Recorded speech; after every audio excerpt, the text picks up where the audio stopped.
So if you're confused at all about how to use compression in a mix and achieve certain styles of compression to control your dynamics, then stick with me. I'm going to explain all of that in this video, how to use compression and the 4 different styles of compression.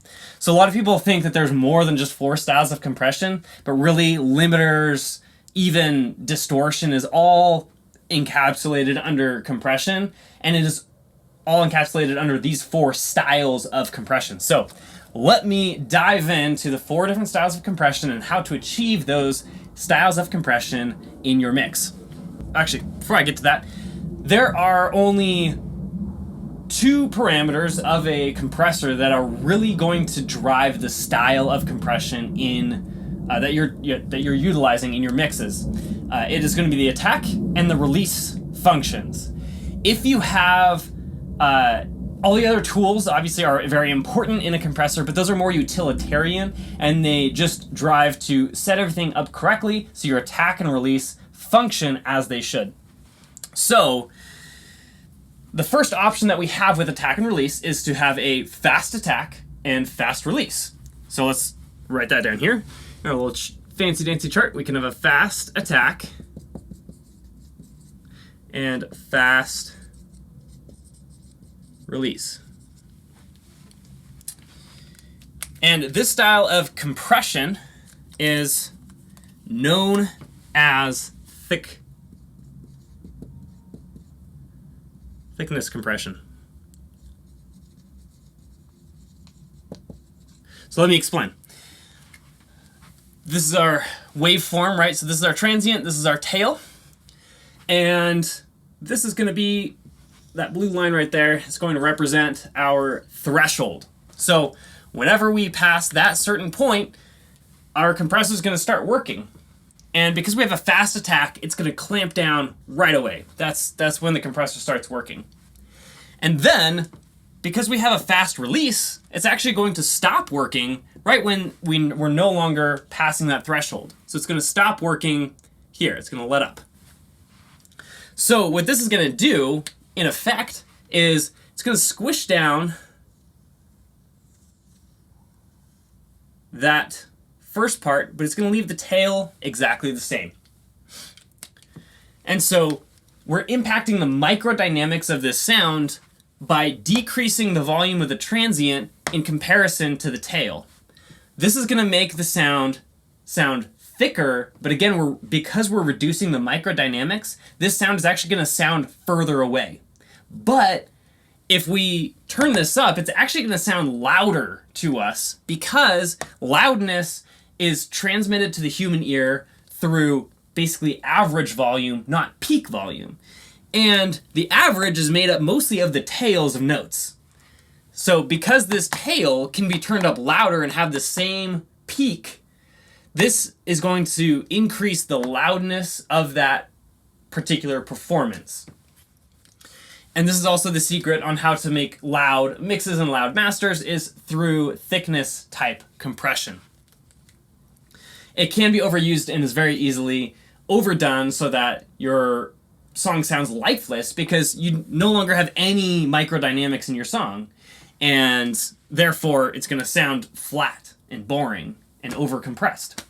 So the next option that we have is we can continue to use a fast attack, but we could use a slow release.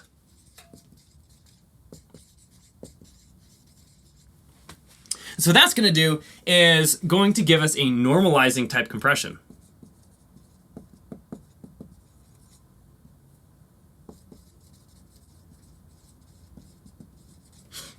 So again, we're going to have a similar setup. Oh, that's going to be blue.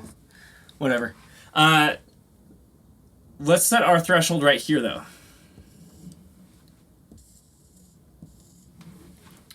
So this note isn't going to be impacted at all by our compression because it doesn't at all pass our threshold. So the compressor is not going to work. On this note, though, it is going to start working. It's going to start working right here because we have a fast attack. It's going to start working right away. And it's going to compress this initial transient. So let's draw that in. It's going to go something like that.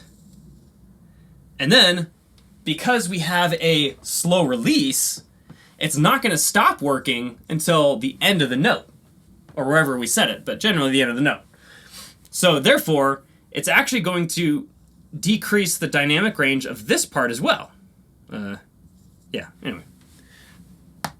Tail's quieter. So the important thing to notice here is that the relative difference between the peak and the softest part of the note within the note itself hasn't changed at all. That's the goal of normalizing compression.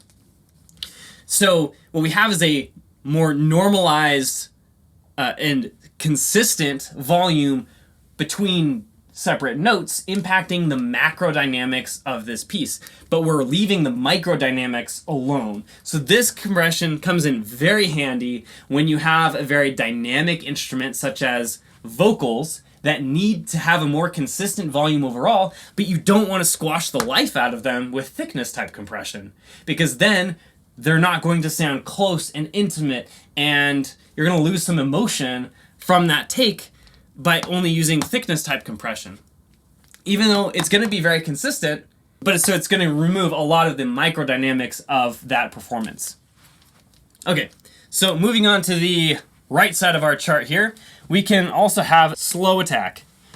Slow attack. Slow attack and fast release.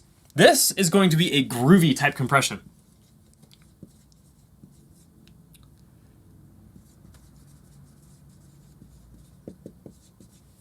So groovy compression, this is supposed to be red. So let's go up here. Threshold is going to be about the same as we used before. But because we have a slow attack, instead of clamping on that transient right away like these ones did, it crosses the threshold right there. The sound does, but it's going to wait a little bit because we want to allow the transient to pass through. So it's actually going to start compressing, say, right over here. And then it's going to clamp down on this sound wave. As you notice, this entire transient made it through and is completely uncompressed with this groovy type compression. And then it's going to clamp down, but because we also have a fast release, it's not going to compress very long. And so it's going to stop compressing, say, right there, because we have a fast release. So this entire tail part is completely unaffected. The new wave will look something like this. So it's going to let that whole transient pass through, and then it's going to be quieter here, and then it's going to kind of get back on track back there. So this section right here in that box is the only part that's impacted. The purpose of groovy compression is to actually increase the microdynamics within this particular note. The impact of this is going to be emphasized, of the transient is going to be emphasized because right after it's a lot quieter. But then we get back on track with the tail end of the note. And so we're still going to hear the note. It's not going to sound too punchy, but it's going to give us a little like bounce to it. Generally, you can't actually hear this type of compression, but it is extremely useful to give a little bit more life into a track that is otherwise a little bit lifeless. So you could use it on a bass if it's just kind of a little too consistent and you want to have a little bit more feeling in there. Try some groovy type compression. So the last style of compression that we have here is slow attack and slow release. So this is going to be as a punchy type compression. Punchy compression. So this punchy compression, again, we're going to keep our threshold relatively the same. Because we have a slow attack, it crosses the threshold right here, but again, we're going to wait until over here to actually start compressing. And also because we have a slow release, it's not going to let up right away like it did with the groovy compression. So it's actually going to keep compressing through the whole tail. So your new waveform is going to copy that transient, and then it's going to be a little bit smaller from there on out. So what this is actually doing is obviously increasing the transient and decreasing the tail.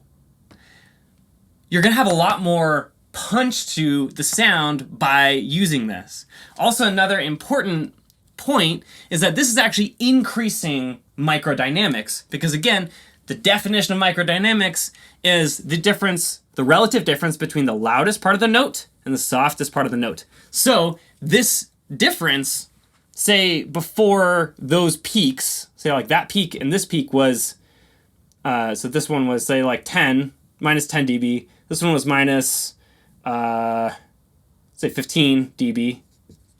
If we have really aggressive punchy compression, this one is now minus 10, because that didn't change at all, dB.